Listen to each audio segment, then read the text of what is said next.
enfants, ça va? Vous n'avez pas eu peur? Oh, bah oui, ils ont fait peur. Oh, oui. Ça va aller, Pardon. ça va aller, ne t'inquiète pas, ne vous inquiétez pas, il a l'air gentil. Enfin, en fait, il a l'air inquiétant, c'est vrai. Mais, alors, vous représentez quel personnage? Je représente Nightmare Foxy de la trilogie, la quintuple logie de Five Nights at Freddy's dans l'épisode 3, enfin le troisième jeu, Nightmare Foxy. Qui Représente le cauchemar d'un enfant dans ce jeu. C'est bien représenté, vous avez vu. Oui. C'est le numéro 4, pas le 3. Merci. Je regarde déjà. Tu n'as pas peur? Ah, ça remonte. Oui, c'est bien du 4. Bien joué. C'est du crème, d'accord. Ah, mais par contre, j'avoue, c'est inquiétant. Enfin, c'est... Et pourquoi c'est aussi... Enfin, inquiétant, enfin, c'est pas... Ça fait peur, c'est effrayant. C'est l'effet recherché, l'effet désiré, le fait de concevoir un cosplay dont il peut émouvoir faire susciter la terreur, la peur, dont représente Nightmare Foxy. En tout cas, c'est bien réussi. Ne t'inquiète pas, ça va aller. Moi aussi j'ai eu peur. Je te jure, moi aussi j'ai eu peur. Regarde, il y a quelqu'un en dessous. Mais c'est vrai que oui, Nightmare, c'est bien représenté. Et pourquoi ce jeu? Quelle est l'histoire de ce jeu? Alors, si je vais la faire courte. Hein.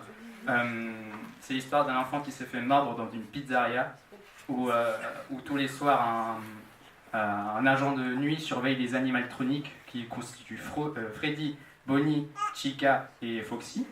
Dans le 1, hein, je dis bien le 1.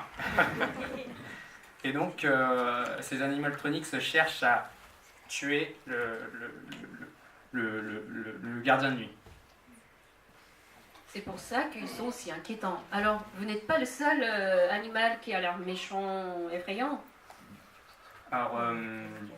Alors oui, dans le 4, c'est une version cauchemardesque d'un enfant. C'est le même enfant qui s'est fait mordre dans la pizzeria. Et donc il se retrouve chez lui, coincé dans sa chambre, avec une porte à gauche, une porte à droite et le placard en face, où peuvent sortir dans chaque côté des animatroniques. Alors, ça vous a mis... Oui, vous avez mis combien de temps pour confectionner le costume? Ça m'a pris une bonne année. Mais enfin une bonne année, genre 2 heures chaque semaine, quelque chose du genre. Ah oui, parce que c'est très très très bien réussi. Et là donc, vous voyez, ces fils-là, ce sont des toiles d'araignée. Alors oui, ce ne sont pas des toiles d'araignée parce que je les ai pas payées non plus. Non, c'est l'effet de la pistolet à colle une fois refroidi qui forme des filaments où je l'ai appliqué un peu partout sur le cosplay.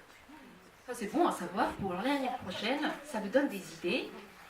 Et alors tournez-vous. Waouh. Donc c'est marqué, d'accord, Foxy. Pourquoi Foxy d'ailleurs? Parce que c'est Fox? Parce qu'à la base, le personnage s'appelle Foxy, il s'agit d'un animatronique renard, un pirate. Et j'ai une question surtout, quand vous avez le masque, vous voyez quelque chose? Je vous vois à partir de là, du museau. D'accord. Même Oui, quand là, vous faites vraiment... D'accord. Là, je vous vois complètement. Là, je vous vois rien qu'à partir du museau.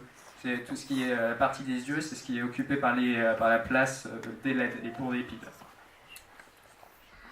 Bah, bravo, c'est très très bien réussi. Et alors, celle-là aussi, vous avez fait vous-même, j'imagine. Oh oui, 100% maison. Félicitations, c'est super. Et ça fait surtout peur.